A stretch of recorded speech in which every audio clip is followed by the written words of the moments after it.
How do you feel, sir, about it? Surprised, yeah, but yeah, work has to continue. Essentially, I think the role of the ES is just governance. So taong bahay ka doon. How do you make improve government services, get the departments to move faster, ensure that we follow the Philippine Development Plan. So palagay ko yun yung role natin. Anong nakikita yung challenges, sir? Dito sa bago niyong role?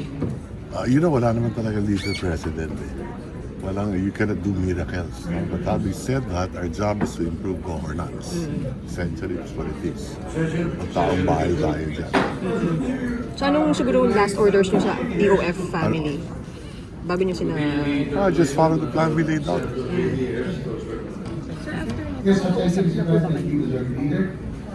Hindi pa ako pinatatawag. Pag pinatawag ako.